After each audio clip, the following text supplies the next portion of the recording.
ভাইয়ার বাসর করে নিজের প্রেমিকা রিয়াকে দেখে আটকে উঠলাম। এক মুহূর্তের জন্য নিজের চোখেও বিশ্বাস করতে পারছিলাম না।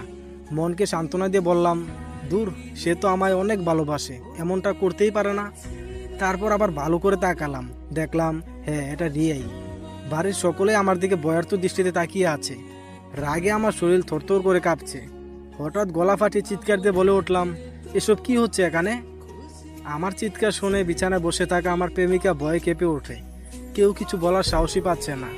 আমি সোজা ভাইয়ের কাছে গিয়ে তার কলার চেপে ধরলাম। এসব কি দেখছি আমি? তৎক্ষণাৎ সবাই এসে ভাইয়াকে আমার থেকে সরিয়ে নিল। আমি আবারও চিৎকার করে বলতে লাগলাম, তোমরা জানতো না রিয়াকে আমি ভালোবাসি?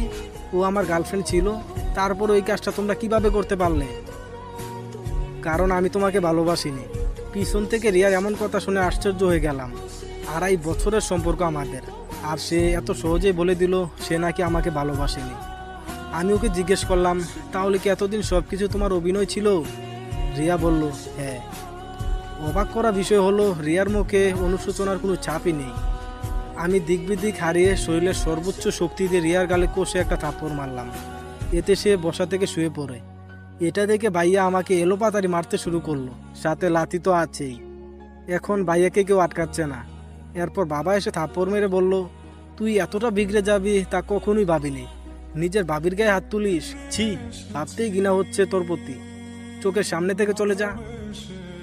ভাইয়ার ঘর থেকে বের হওয়ার আগে রিয়াকে উদ্দেশ্য করে বললাম, যেখানে নিজের পরিবার আমার মন বুঝলো না, যেখানে 1000 টাকা দিয়ে কাপড় কিনে রঙের গ্যারান্টি পাই না, আর তোকে তো ফ্রিতে পেয়েছিলাম, সেখানে রং বদলানোটা তো খুব কঠিন কিছু নয়। সময় একদিন ঠিকই আর বিচার করবে। পৃথিবীতে সব কিছু বেমানি করলেও সময় কখনো বেমানি করে না। তারপর এক মুহূর্ত দেরি না করে নিজের রুমে চলে আসলাম।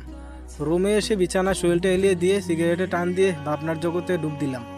একটা মানুষ কিভাবে এতটা পরিবর্তন হতে পারে সেটা ভাবলে মনটা কেমন যেন ছন্নছাড়া হয়ে যায়। 2.5 বছরের সম্পর্ককে সে কয়েকদিনে ভুলে গেল। পুরনো দিনের কথাগুলো ভাবলেই ঠোঁটের কোণে হাসি চলে আসে। একটা সময় ছিল যখন রিয়া আমার জন্য পাগল ছিল। যে মানুষটা আমাকে ছাড়া এক মুহূর্তও থাকতে পারতো না, আজ সে মানুষটাই আমাকে বলছে কি না সে আমাকে ভালোবাসে না। আজ খুব করে মনে পড়ছে তার মিষ্টি মিষ্টি আবদারগুলোর কথা। রাত 2টোর সময় যখন আমি গভীর ঘুমে আচ্ছন্ন থাকতাম, তখন সে ফোন দিয়ে বলতো, মুগ্ধ, আমার আইসক্রিম খেতে খুব ইচ্ছে করছে, একটু এনে দাও না। তার সেই মিষ্টি সুরের আবদারগুলো আমি কখনোই ফেলতে পারতাম না। সারাটা শহর ঘুরে হলেও তার জন্য আইসক্রিম কিংবা চকলেট নিয়ে যেতাম। সে কখনো অসুস্থ থাকলে গভীর রাতে গাছ বেয়ে উঠে তার ব্যালকনি দিয়ে তার ঘরে ঢুকে মাথায় হাত বুলিয়ে দিতাম। যখন সে বলতো আমার মন খারাপ, তখন ছুটে চলে যেতাম তার কাছে।